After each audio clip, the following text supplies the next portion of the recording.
welcome back to Reactivity TV. I'm Amy Albero, and I'm a licensed therapist. I am Chris. I'm not a licensed therapist, but something else that I am not is surprised. This was actually a pretty fantastic episode, but if you're going to, have one major piece of criticism, it is that it was probably the most predictable episode of the season. But notwithstanding, I actually thought there was some highlights in this episode. Now, let's be honest, that might be because we're coming off of 3 really horrific Love is Blind episodes, and we're just salivating for something entertaining. But I thought Grant delivered this episode. I agree. I enjoyed watching this episode. I always enjoy hometowns.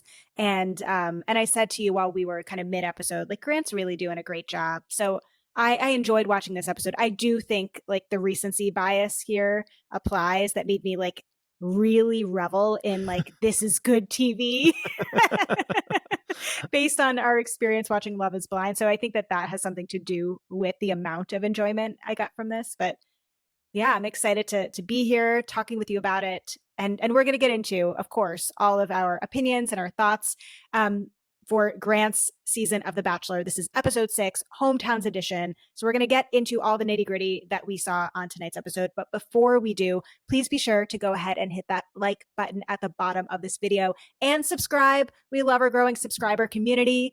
Go ahead and tap that little button right there if you haven't already. It's such a small thing that actually means so much to us.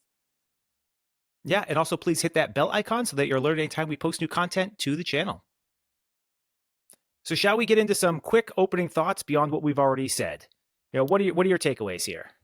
Grant is clearly a family man. He's looking for, not only is he looking for family, he's looking for big family.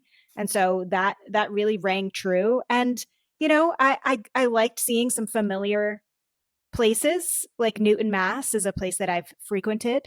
But also seeing some other parts of the country was also pretty cool and pretty beautiful. Yeah. I feel like we've been critical of Grant. We started strong. We had some reservations in kind of some middle episodes there. He really kind of bottomed out 2 episodes ago, I would say, and he's starting to climb back up. And I thought, this was a pretty solid lead episode. Now, granted, it's a little bit easier because it's all effectively one-on-ones, but he had to navigate a lot of families and a lot of situations here and a lot of conversations. And it's really interesting because he was saying all the things that he's supposed to say as a bachelor, but at the same time, if you read between the lines, he was telling you exactly where he is and what he's feeling. And production, of course, is leading us to certain conclusions as well, which led to the lack of predictability. But, I really liked the way Grant navigated a lot of the conversations and a lot of the families. I don't think anybody really was shocked by anything that happened. And that's actually a sign of a good lead. It might not necessarily make the best TV, but it is the kindest thing to do, is be as honest as you can. Yeah, no, I agree. I really thought, particularly with Juliana and Latia's family, he did a really fantastic job. And let's just get into it. We're going to compliment Grant a lot this episode. So why don't we just start right now? Yeah. So no good date, bad date this week because, we're just going to talk about each of the individual hometowns in its entirety. So we'll just merge it all into there. But so Juliana is our leading lady for the evening. She comes from Newton, Massachusetts. Big Italian family. So for those of you who may be new to the podcast, this is about as relatable as it can get for me. I'm born and raised in Massachusetts. I dated the big Italian families many times, including yours truly over here. And I dated girls in Boston and Italian girls in Boston. This was my ex-boyfriend is also from Newton, Massachusetts. Yes. So this whole area, crisscrosses our backgrounds pretty significantly. And so it was probably one of the most relatable hometowns I've ever had and ever seen on this show. So in terms of events for this date, they meet up. We get no running, jump, hug. I thought that was very noticeable. Way to differentiate yourself, Juliana. And then they go and make some pizzas, make some cannolis, basically put some stuff together to go and bring to her the party that's going to be later on during the day. The time that they spent making the pizzas and the cannolis were super cute and fun and playful. They, sat out, had a little bite to eat and had a, nice conversation. And then they move over and introduce the family. And big Italian family, exactly what you'd expect of an Italian family. There's a warmness, there's kind of a harshness to it, all at the same time. There's There's the second the cousins. There's, yeah, I remember when I went to your first family function, you're like, oh, this is my cousin. And I'm like trying to follow. And I discovered that they're fourth cousins. And it's like, you're not related to them. That's Yes. not how this works. And Yes. still, Yes, it is. yeah, yeah, I still maintain you're not related. If you can legally get married, you're not related. And fourth cousins, you can legally marry. You are not related. Um, but it was just like a fun time. We saw the infamously trailer "Did You Kiss My Daughter?" and that was an absolute nothing, as we Mhm. kind of expected it would be. But yeah, all around seemed like a really fun day. But you tell me, what did you I see have to here? say, my birthday's coming up in I mean, your birthday's like really coming up, N- but my Your birthday's birthday like, is nowhere near us. well, I It think is it it's is on my mind. 35% of the year It's on away. my mind because it's a big birthday, and I'm just trying to think about what I wanted to do for it. But what they did during their daytime portion is so up my alley. It is so the way that I would want to spend a day. And like pizza making. So if we were doing good date, bad date, this would get like an A+ for me. The Oh, pizza yeah, absolutely. making, the cannoli filling, the bouquet making, like I thought all that was great. And what I liked about it is what you I think had said is that they all made things that contributed to this big family gathering. It continues to reinforce this idea of family and kind of giving back to one another, and the richness that comes from all of the interactions that you got from Juliana's family was, I mean, so demonstrated in the way that like this whole evening went. It was really wonderful. Hmm. Yeah, in terms of the actual conversations that Grant ends up having with the family members, obviously the most noteworthy is the father. This Yeah. obviously plays heavily into the stereotype of the Italian father who's going to be very protective of his daughter. And he played his part really well. The thing that I've always loved about dating Italians is that there's a warmth to them underneath this like surface that is kind of like, is it mean? It's not mean, it's protective, but it's a little more than protective, and you can't really put your finger on what it is. But just underneath all that surface is, once they accept you, is a huge amount of warmth that they and just inviting you into the family. That's something I've always really liked about the Italian culture, and you kind of see it here. Hmm. And the father was great. He was direct in a Hmm. way that you don't oftentimes see on this show. He said the things he was supposed to say, like, "Oh, he's a nice guy. I would accept him." But at the same time, he was very clear. Um, yeah, I'm very concerned that my daughter is going to be collateral damage. Right. Collateral damage is not a gentle term. That is No, a very, very heavy you're phrase to not beating use. around the bush there. Yeah, And and you're and elevating the actual seriousness of what can happen.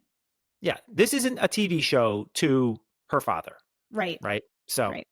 yeah, and I Well, and I loved it. I thought Grant navigated the conversation extraordinarily well. It helps mhm. that we all know that she's clearly a very high number two.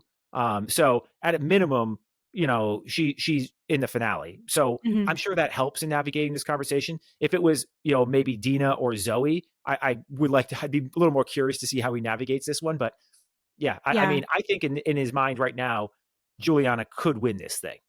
Yeah, I think so too. I think so too. And I think the way he navigated this with her father just solidified it maybe for her a bit more too. If she had any reservations. I really thought that the specifics of the conversation between Grant and her father were really meaningful. That he could we've often been critical during these like meet the family, meet the parents conversations when the lead is asked, or like whoever the son or daughter is asked, like, why do you love my child or whatever? And we often get very superficial answers and or like more selfish answers, like I love the way they make me feel.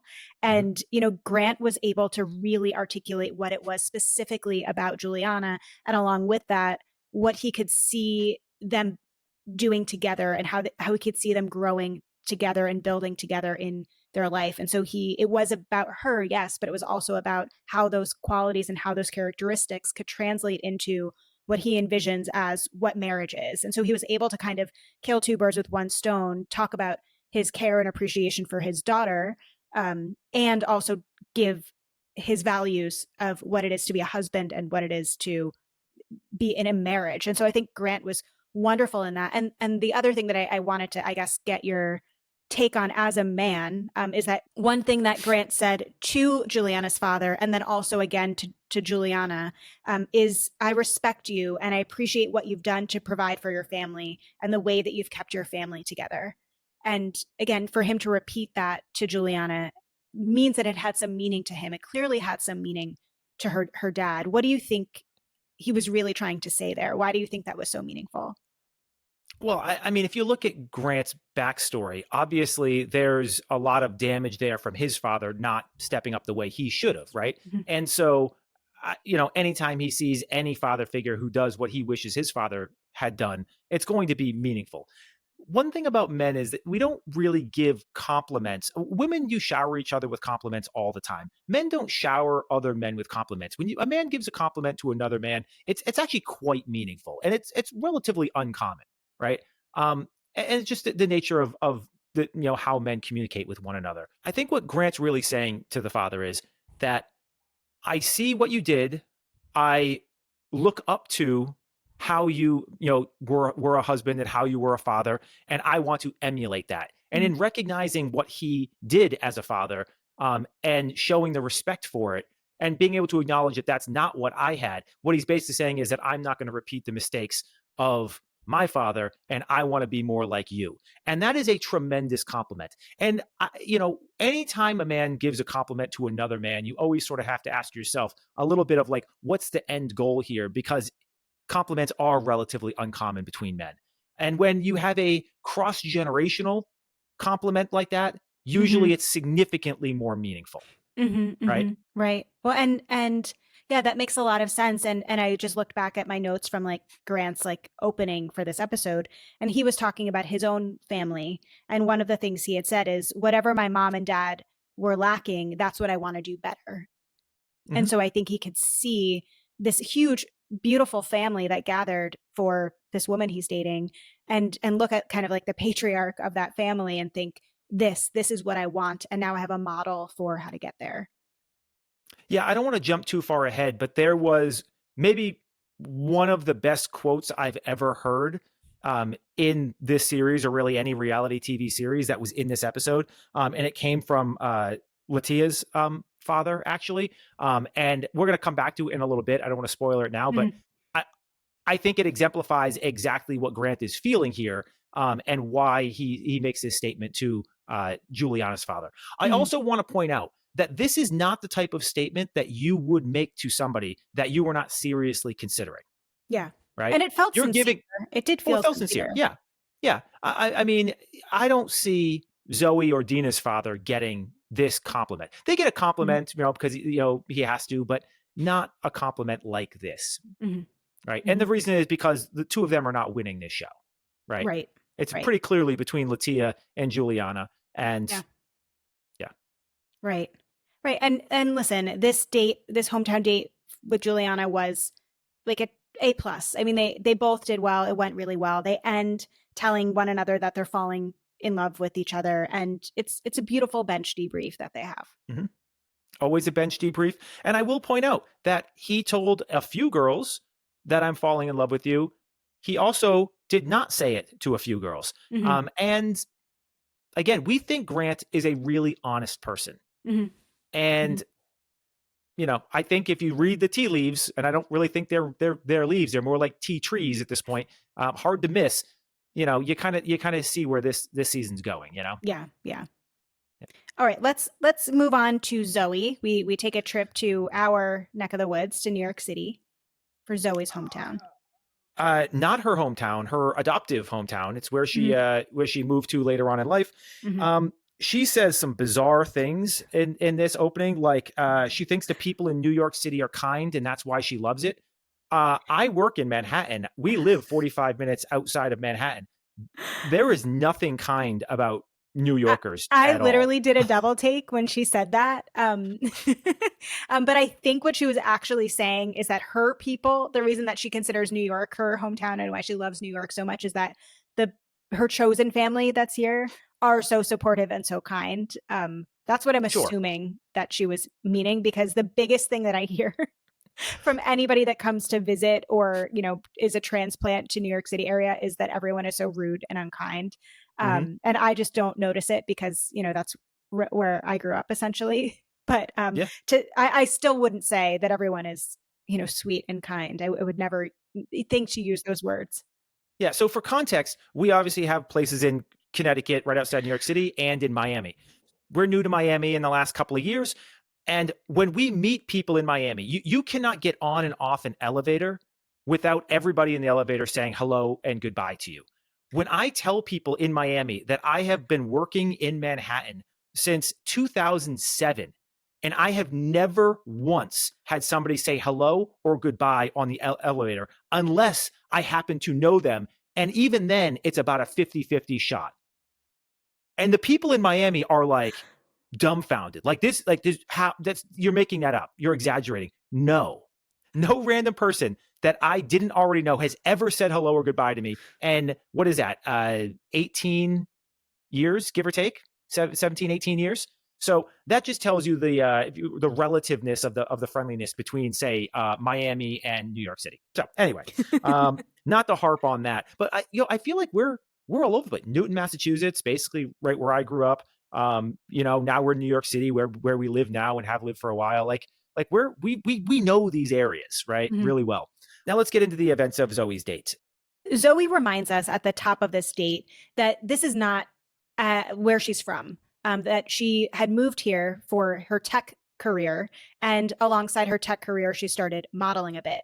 And so she's here for work. And while she's been here for work, she's been able to kind of expand her support network. She does let us know and Grant know that we won't be meeting her adopted parents. She says that, you know, they've had some sort of falling out. She refers to them having many vices, kind of relating to Grant and his father, and that she's given them a lot of chances and the door is open for them. But at this point, they're not in her life. And so who we're meeting today are her adoptive, or I'm sorry, who we're meeting today are her chosen family and her sister. Mm-hmm. And we are going to start off with a photo shoot to, kind of harken back to her modeling career, before we'll go off and meet the family afterwards. Mhm. Um, if this was good date, bad date, this would be a bad date. This is a bad date.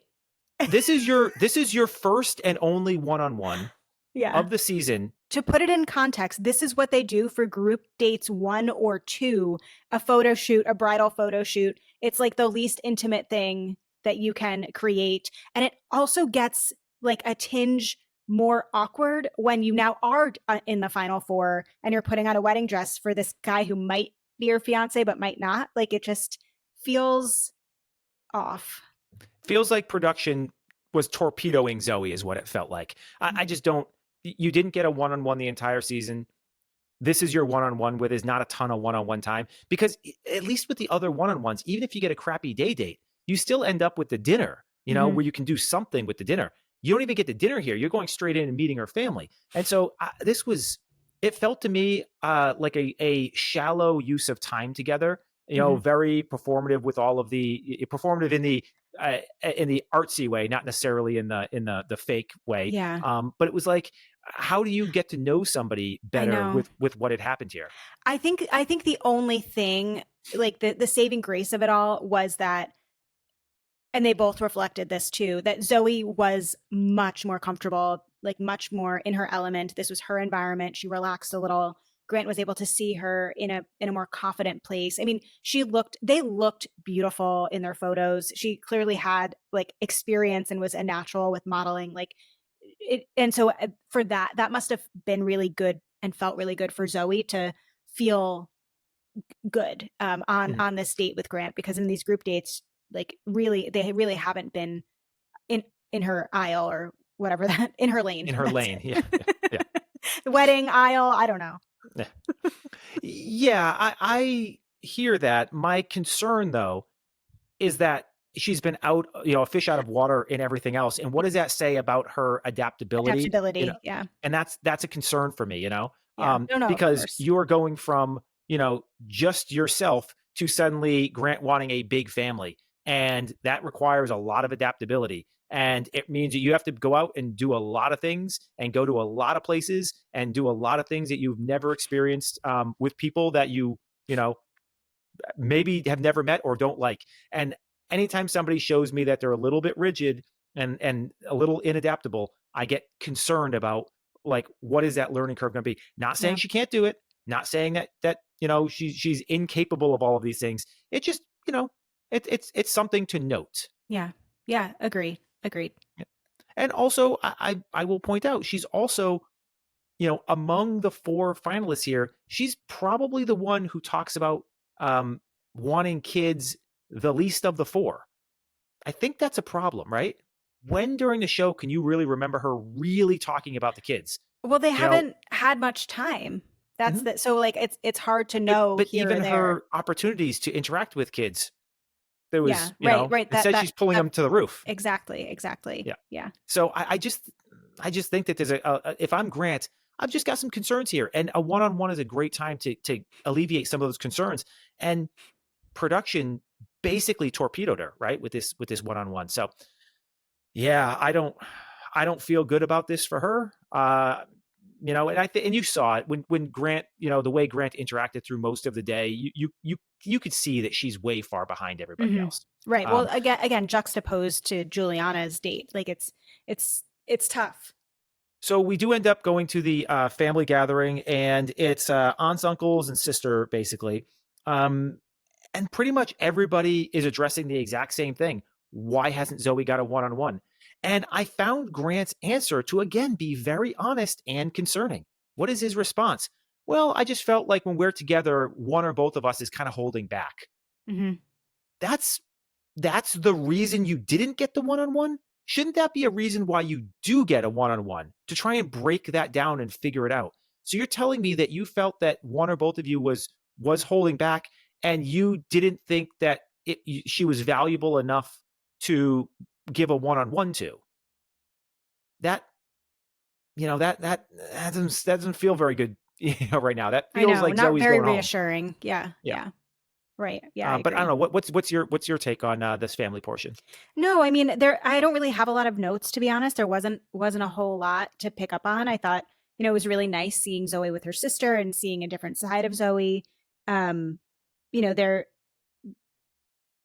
were a couple of things that they talked about that I thought tell you a little bit about maybe their family or like how relationships were modeled or not. Mhm. Zoe says, I need a man who is strong enough for a strong woman. This the sister said, he really let you shine. So there is something about um, kind of being able to have a man show up for you in a particular way. I think that she is really looking for, and so I thought that they kind of mirrored that in one another, this Zoe's sister and Zoe. But yeah, I don't have so much insight to add other than she seemed more more comfortable, obviously, and that was nice to see. Mhm. Yeah. And I do think that this was one of her more flattering episodes. Yeah, I She agree. started as the villain. She then kind of mellowed out and got little to nothing throughout most of the middle part of the season. And she's had a couple of good episodes in a row here, but Grant's telling us everything we need to know. So Yeah, agree. with that, shall we go to Wyoming? Let's go to Wyoming. How beautiful, Wyoming. I don't know. It just kind of feels very, very northeastern. I know it's not, but it just doesn't have the same feel. Maybe a little bit prettier, a little more orange, yeah, right? But like I don't know. It was fine, but it was not Hawaii. It was not Thailand. Oh my You god. know, it was not even Cancun. It's not But it was supposed fine. to be. It anyway. You are so difficult. I like what I like. You I should be know. happy about that. When I find something I like, I commit to it. So we are in Wyoming for Latia's hometown. This also is not her hometown, but she tells us that when she was thinking about a place that kind of was really meaningful to her about her upbringing, she picked this place, Grandma Candy's, home in Wyoming. Mhm. Yeah, which is a lovely sentiment. Hmm. I think that there is so much to talk about here, which just reinforces the fact that Latia is the absolute front runner. But let's just get with the cons before we get to the pros. Horseback riding. We have done horseback riding and good date, bad date so many times. It's just a bad date, people. It's a bad date. And what I liked at least was they weren't guided. At least they were kind of, kind of by themselves with the cameraman doing their thing. And it kind of felt like, she knew the countryside, so she was sort of taking charge a little bit. And he managed a horse pretty well, all things considered, because he did identify himself, and he said right at the top that I'm more of a city guy. This is really, really country. I'm a Mhm. very out of my element. But honestly, like for the horseback component of it, he Mhm. didn't look that Mhm. bad. He looked competent. No, But he did. horseback riding is still a terrible date. What other Not cons not did good. you have? Really, that's it in terms in terms of overall activities and whatnot. The tug of Really, war you were in? hold on. I actually don't mind that. So what ends up happening is we believe that we're just kind of meeting Latia's family, but in fact, they've done a surprise party where they brought everybody out. And It what is I her really family. well, here's the thing. This is why this is so impactful and meaningful, is because they don't know to this point really who Grant is. They know a little bit, like, oh, he talked about kids and family, but everybody talks about kids and family, when they're on the show as a contestant. They are not privy to any of what we know at this point, where all he cares about is kids and family. And so the fact that the surprise party is to bring out the entire family is actually really meaningful because it demonstrates that they care as much about family as he does. Mhm. And they didn't necessarily have the information to sort of like game it out ahead of time. Before we even get to that point, though, the kind of monologue or narration that we're getting from Grant is demonstrating a lot of anxiety. This religion aspect, where she is Mormon and he is Christian. I don't know that we know exactly what variant of Christian, but we know he's some variant of Christian. Mhm. Mhm. Um, and this is really a concern for him and giving him a lot of anxiety. He's worried about being accepted. He's worried about having to convert religions. And this is something that we've heard him talk about many times now. And so as we go into this event, I think you see the stiffness. Like what I wrote down in my notes was like he just looks very stiff at the Yeah. beginning part, Yeah. and it's not until he actually really starts to interact with the Mhm. family Mhm. and see how warm and welcoming they are, um, that he really starts to let his guard down. And I do think things like the tug of war game, and while it might be a little bit stupid and silly, but you know what? Like it's actually you're showing what the family will do. You're showing like that you guys can have these fun little things. Is it that different from going out and throwing a football around out in the front yard? Yeah, it's still, it's the same kind of thing. And I thought it was nice. I wouldn't want to do tug of war necessarily, but I'm also going to probably lose tug of war. I'll lean into. But Grant is like 6'11", right? 300 pounds of solid muscle. Like that guy, I'm pretty sure, like he don't mind doing tug of war. He's got a leg up. He's got an advantage. So I don't know. That's what I saw here. What do you think? Yeah, yeah. Like you were saying, there was like there's a lot of preamble, right, about her religious upbringing. She is saying to him and to us that she's never brought someone home that hasn't been from her same religion that also isn't Mormon. But in her defense, she says, "Oh, it's never really worked out with them, so why not try to date someone that you know is outside of my religion?" And she had also said, today will give Grant a more comprehensive view of what my religion is. And I want to come back to that later. And and then we hear Grant kind of, as you were saying, kind of talking about like his faith background and him saying that his mom was very religious and very strict and had a very narrow view. So there are pretenses there that he needs to see if he can get past. And that I think was also meaningful to hear. And then he ultimately settles on like the basis of both of our like faith-based beliefs seem to be the same. So like kind of going in with an open mind. But Mhm. yeah, like very, very nervous. He's has tattoos, he has piercings, he drinks sometimes. He's a black man in this kind of sea of all white people. So again, who knows how it's gonna go? But Can I I point out one thing that Grant sort of missed this entire time? And I don't really, and I get it. He's got a lot going on. He's navigating a lot of things, but there was a clear sign and indication that he was going to be okay here. And he also had an opportunity to just ask about it. And mhm, that was Latia's mother is a white Mormon from mhm, Wyoming, right? Her father is from Fijian. Fiji. Yeah. Yeah.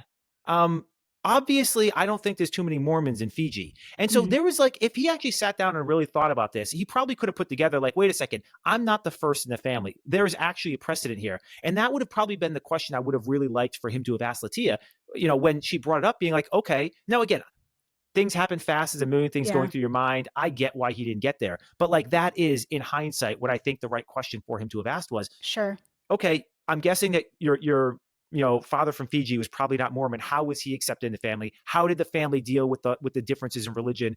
And I think had he asked that question, it's very clear from what we learn later, especially from Latia's grandfather, that they were very warm and welcoming to him, and they didn't care about the religion. And I think that probably would have alleviated a lot of Grant's Yeah. concerns up front. That being said, it would have made for worse TV. So maybe we're happy that he didn't think about it. Right. But Right. there No, was that's a good there was point. there was evidence there that he could have asked about in Yeah. hindsight. Precedent. Yeah. All right. Let's get Um, into some of the conversations. yeah. I mean, look, there's I think two conversations that were really meaningful. The first was we'll just talk. I already mentioned the grandfather. The grandfather, he just seems like such a warm, awesome guy. Yeah. Yeah. He and Latia have memories about his wife, her grandmother. It just they didn't talk about Grant at all, but they were talking about him. And that was what was really beautiful about this, is that they were really just talking about missing somebody and indirectly kind of talking about and showing it what love really does look like, right? Missing somebody after they've been gone for a long time and all the memories and stuff like that. And bringing up, her father, who was obviously not Mormon, and the acceptance that they had and how much, that they, wish that she had had more time with him. It says a lot about family. And it also is sort of running this parallel narration for everything that we see Grant saying. And kind of a parallel, narration to like how he's going to be accepted. Right. And I just, it was smart editing, Hmm. and it was kind of a nice, beautiful conversation between the two of them. Yeah. I agree totally. Mhm. The second really meaningful conversation was with the father. Hmm. And I mean, this guy just seemed like a super nice guy, inviting, warm, welcoming. And he had a quote that he did not invent this quote, but it is a quote I've heard many times. And it's a beautiful quote. And I think it embodies a lot of how I feel about family and how I feel about, being a husband and being a father. And that is, no amount of success can compensate for failure in the home. And Hmm. this is such a powerful piece of wisdom, um, that a lot of people forget, that you go off and you work, and especially as a man, that it is your responsibility to provide, is your responsibility to go out, get a job, and support your family. And some men will do that really well. They'll earn a lot of money, but they will neglect the one-on-one time, and they'll neglect the, kind of being in the home, being the father, being the role model. And that's really what this quote gets at a lot of different things, but that's really, I think, one of the more meaningful things that Hmm. a lot of men in modernity can take away from it. And it's just such a powerful quote, and I just love it. You don't hear a lot of really true good wisdom. You get a lot of fortune cookie wisdom in shows like this. And this is, again, second week in a row, we got some real wisdom. And I want to point out one other thing here. The prominence of positive religious messaging in the Bachelor series right now, juxtaposed against the very anti-religious narratives of Love is Blind. Who do you think is happier? Who do you think is going to be more successful? Who do you think is a more well-adjusted person? Grant, Latia, Sarah, Virginia. I'm just going to let you all decide which one of those which of those categories of people do you think is happier, more well-adjusted, and is going to be more successful in their lives, and then decide what you will, what that means about religion. But yeah. I think that's very correlational. However, I do. There was a point that I had said to you we were watching and it was commercial break, and I had said to you, like, do I need to like lean hard into religion? Like, I was so taken by this family, and the thing that Latia had said today, Grant will have a more comprehensive view of my religion. And I was like, oh God, what are they going to do? Are they going to go to a service, or like what Ben did in Love is Blind? But no, it was not. It was let me show you, not tell you, what it is to be part of this family, and to show you the values of my religion and how they get demonstrated by the way family shows up, the way that we treat other people, the way that we treat one another. That is what our religion is. And that's what, being a Mormon means to me and to us and to our family. And I thought that that was so beautifully done, and certainly was disarming, of course, to Grant, I'm sure. But I think that that was so spot on and so wonderfully illustrated by Latia and her family. Mm-hmm. Yeah, I 100% agree. And what I will add to that is, what do we always say love actually is? It's not feelings. It is the actions we take that demonstrate, how we feel about somebody. And that's ostensibly what you're seeing here, right? Mm-hmm, You're seeing mm-hmm. the acts of love across an entire family, multi-generational, being raised well to perform the acts of love for one another. It was Right. beautiful. And The other thing, Latia should win this hands down going away at this point. I mean, I really don't know. And again, we're not spoiled, so I don't know who he picks, if it's Juliana or Latia. It's a bummer. Like, the only reason I think, well, not necessarily. I was going to say the only reason I think he picks Latia is because I think Latia would have made a fantastic bachelorette, but we don't have one. But we are learning now that the reason we don't have a bachelorette is because potentially the way that the back end side of the business runs. But anyway, I mean, she's really phenomenal, and it does feel like she's such a solid fit for Grant and what he's looking for. The thing that again, with all of this talk about religion, right, between Love is Blind and The Bachelor, it's very much paralleling what I'm teaching in my human behavior classes right now about faith development and whatnot. And the thing that I have been talking a lot about with my students is around the biases that we all have in general, but specific to religion. And we might know a little bit about a particular faith background, but unless we are like really in it and we study it or whatever, we really don't know enough. And one of the preconceptions that I had about a Mormon religion, Mormon faith, is that it was primarily patriarchal. And I think that that is true, but I had a bias around how it would show up in the way that this particular process was navigated.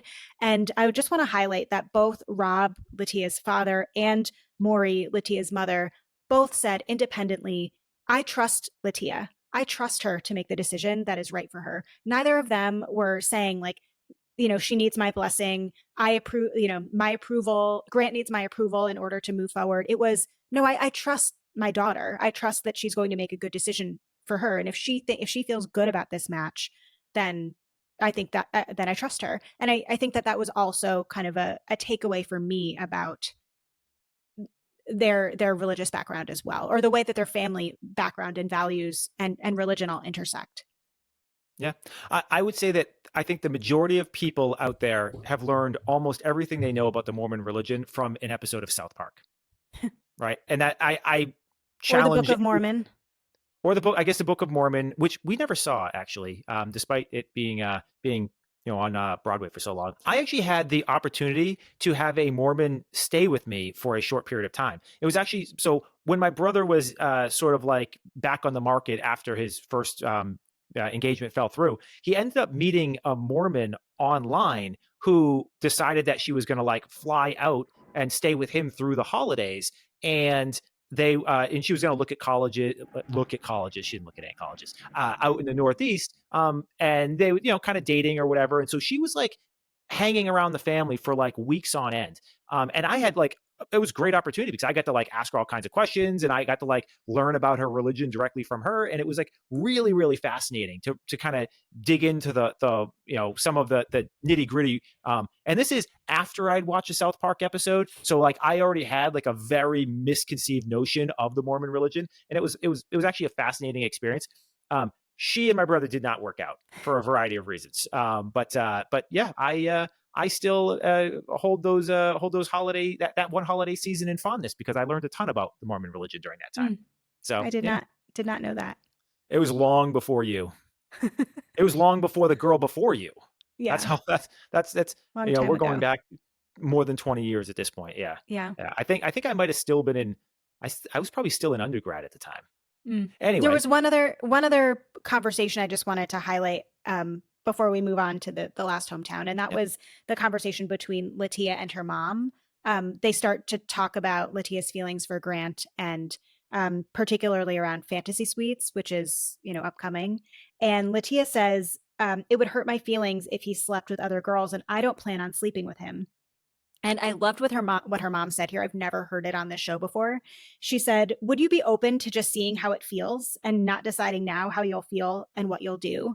And I liked that because we are so bad as humans at predicting how we are going to feel. And so for us to make a decision about what we are going to do if X, Y, or Z happens, or based on these projected feelings, is so unwise. And I thought that was such, again, talk about wisdom, such good wisdom for Maury, for Latia's mom to give to her as they approach this next step of like, just see how it feels, see how you navigate it, see how he navigates it. If you love him or if you trust him, then he will show up in the way that you trust that he will. Like, and let's just see what happens. And I thought that was really good advice, especially going into this next week. So I disagree with you. Oh, I actually Latia will be more appealing to Grant if she does not sleep with him. no, I don't. She wasn't saying sleep with him. I think she was saying That's what I she. thought you made. Like No, no, see no, what no. happens. Maybe She you'll was sleep with saying him. I will be Oh, upset if he sleeps with other girls. okay, okay. You're saying see how you'll feel about him sleeping with other people. Yeah, yeah. Yeah. Yes, Grant will be more appealing to her if he doesn't sleep with those other women too. Agree, agreed. So, yeah, here's the But thing: but these we know fantasy that this suites, is going to be a thing. This is going to be the sure, drama yeah, for fantasy suites. She's going to tell him this. It's going to be potentially too late. I don't know. And yeah. Listen, I think that if you've met Latia and you now know what her religious background is, you should be expecting that. And look, fantasy suites are a trap. They're a trap for the Bachelor, right? Because if you sleep with these girls, there's kind of no coming back from that. And I don't understand how guys fall into that trap always, season after season after season. Don't sleep with them. I don't care how tempting it is. It's a bad idea. And so I would think that Grant is a really thoughtful, insightful, caring guy.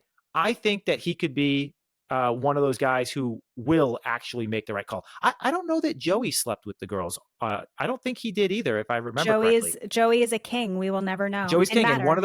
one of the reasons why he's a king is because he probably did not sleep with these girls on fantasy suites. I don't think Grant's going to sleep with any of the girls, honestly. I guess. I don't think he'll sleep with any of them because I think he knows right off the. Oh well, let me take it back. If he sleeps with Juliana, she's the pick. Mm-hmm. He's the only one that he is going to sleep with on fantasy suites. He has a possibility of sleeping with, and if he sleeps with her, she's the pick.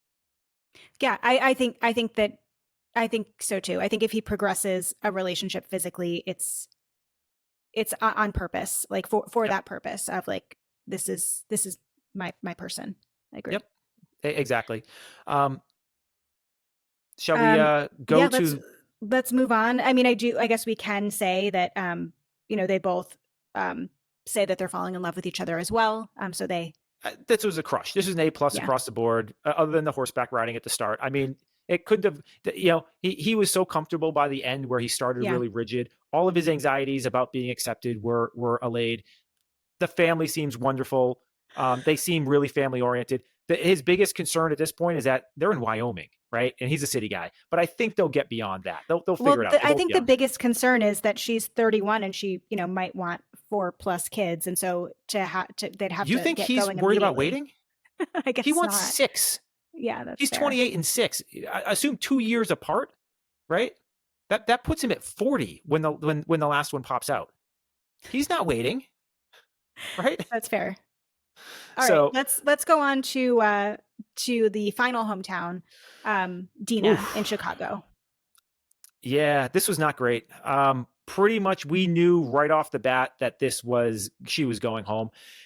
We open up and she tells him, my parents don't want to be part of this process. You might be able to get beyond that, but it's when you're talking about three families that are open, warm, and welcoming, or I'm sorry, two families that are open, warm, and welcoming, Yeah. and at least one that has some warm and welcoming, not immediate family, but like, Well, Zoe had her close up. sister. Well, that's the thing with Dina. Sure. She Yeah. has 11 siblings and of No one her shows up. parents, and not one of them. Like Yeah. I don't know that we've ever quite seen it like this before, where you don't even get a sib, but we Yep. got nobody. And That's I that's really felt rough. for Dina.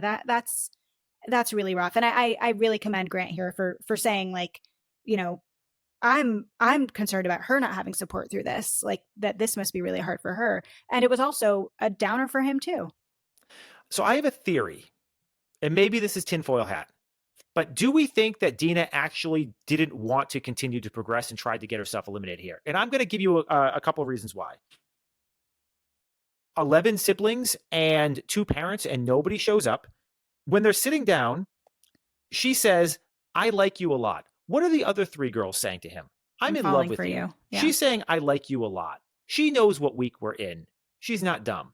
That's her kind of indicating I'm not farther along than I'm not as far along as other people are in this process. And the other quote, if you decide to continue on with me, what a defeatist statement. So there's a part of me that thinks that this was Dina saying, I don't actually want to continue in this competition.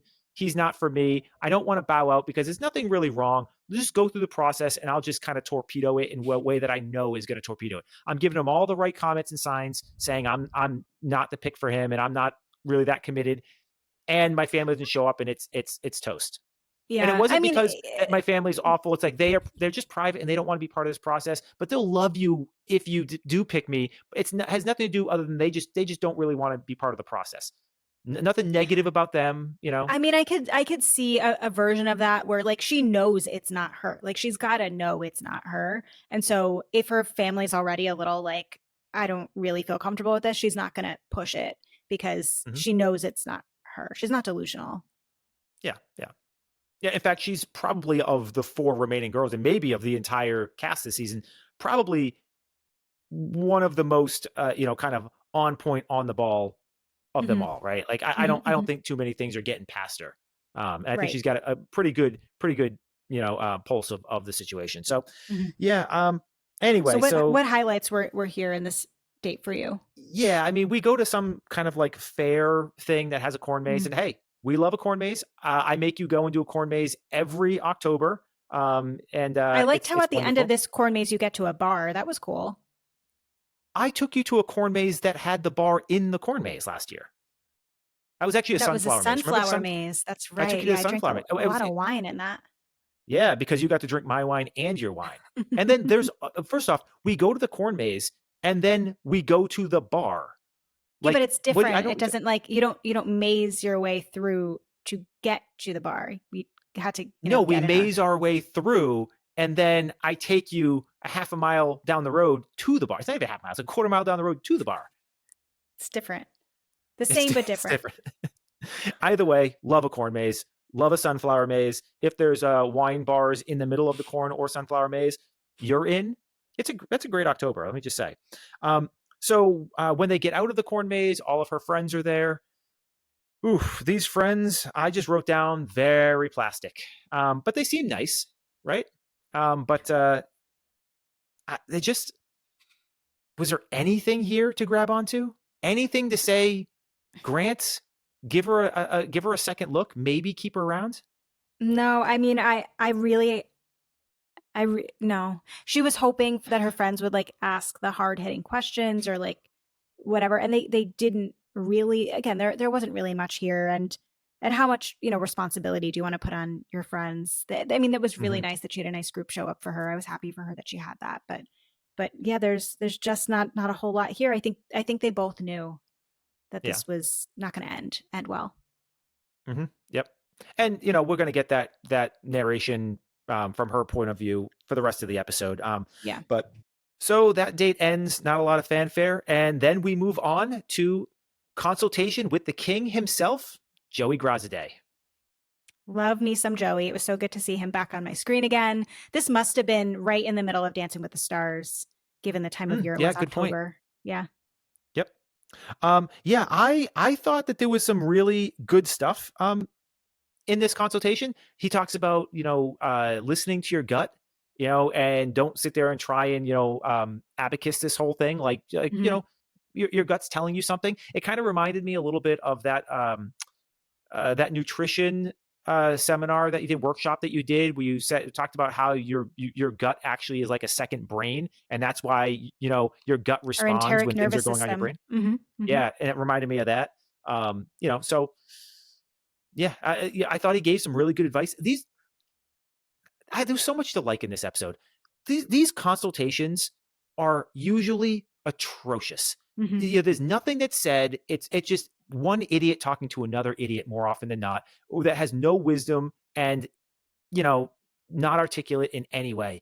And Joey just cruises on up and just be like, oh yeah, I can give some wisdom out in here, and he does it in an articulate way, and it's beautiful, Mhm. and Mhm. it's heartfelt, and it's genuine, and it's relevant.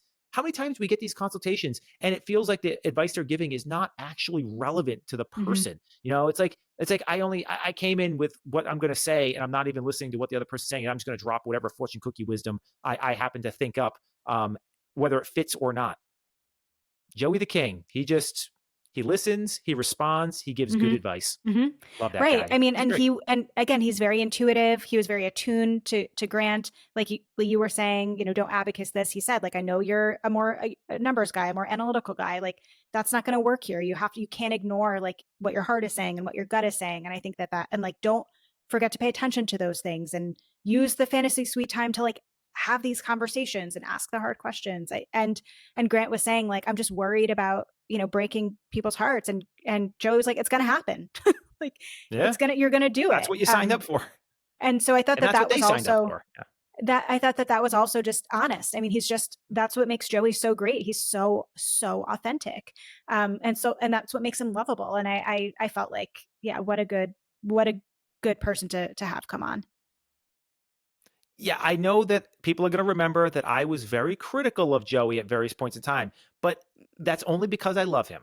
Okay. Yes, I'm critical of the people I don't love too, but in Joey's case, I was critical of him because I love him and I wanted to see him do really well. And so, one might say that my criticism of him helped him to grow.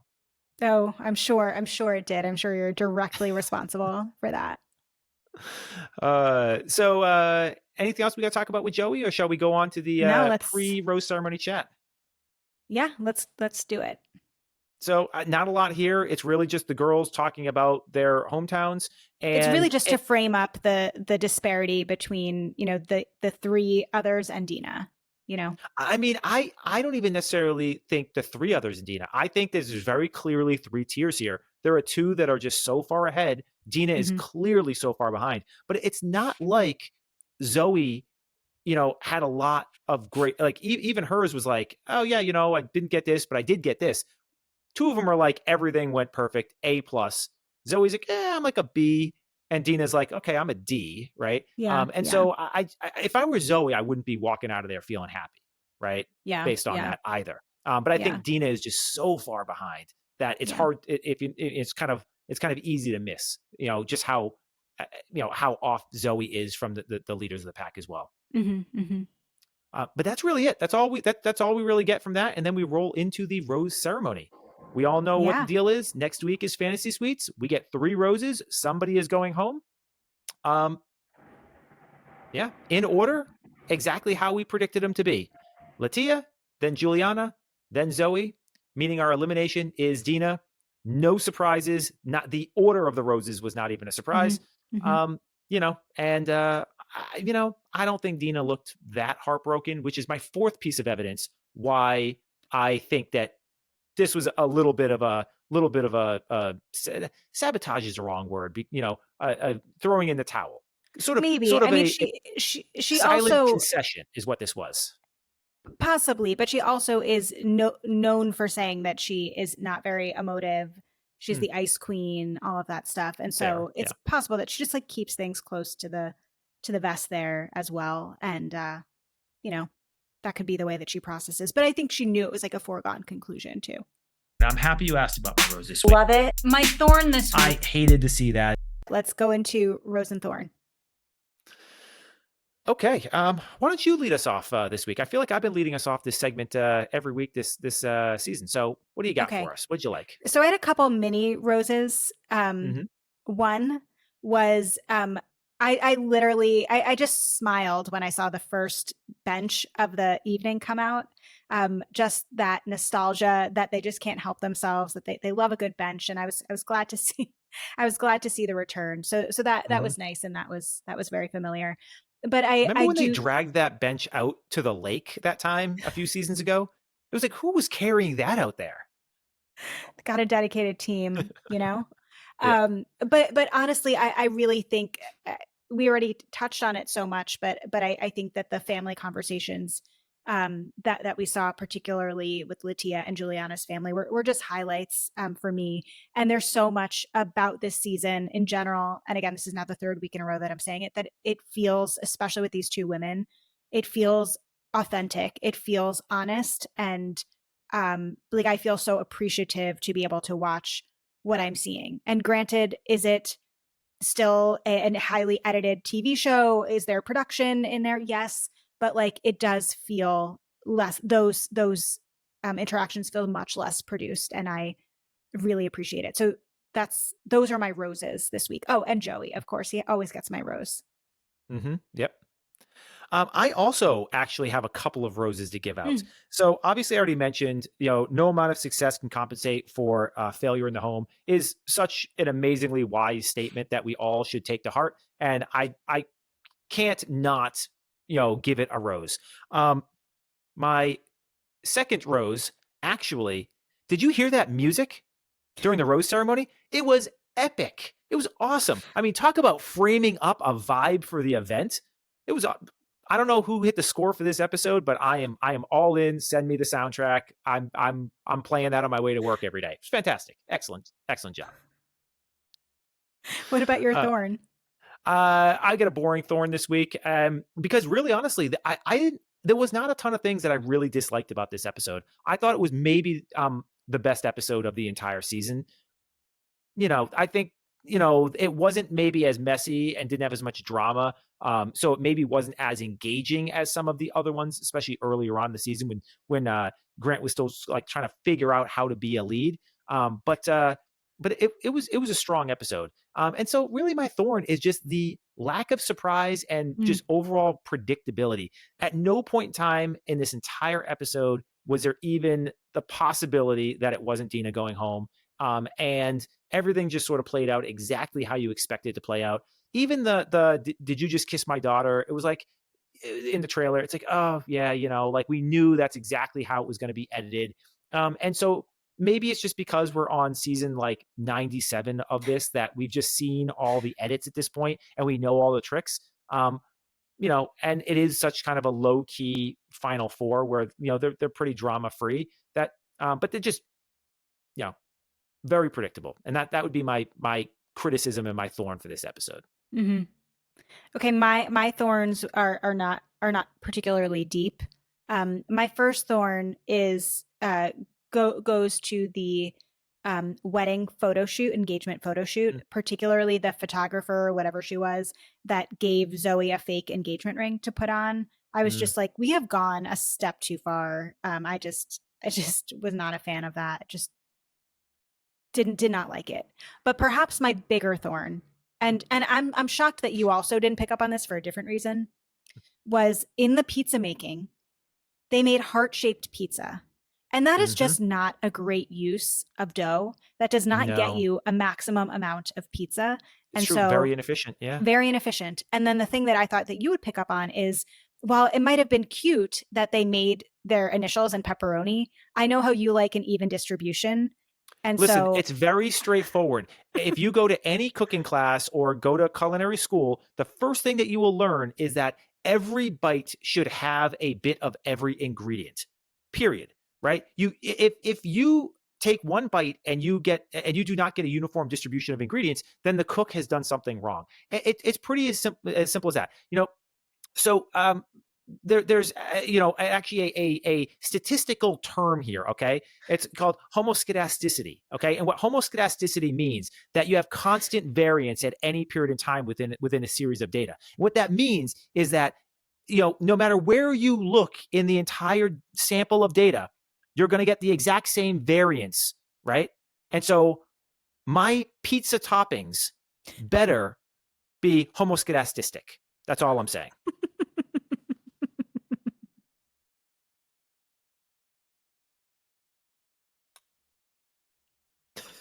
So, all right, do you think I'm wrong? Oh Everybody, God. this is Amy's life. You're so difficult. You love me so much. Oh boy. On that note, that wraps us up for this week's episode of The Bachelor. We will be back next week. It looks like we are in for the Women Tell All, which I think might actually be a little dramatic and entertaining considering who we have on cast. So we'll be back with that. We'll also be back with more regarding Love is Blind season 8 if you're watching that too. So stay tuned for that. If you didn't realize that we are recapping Love is Blind, we have a number of episodes out now. We're all the way caught up through episode 12, so go check that out on our feed too.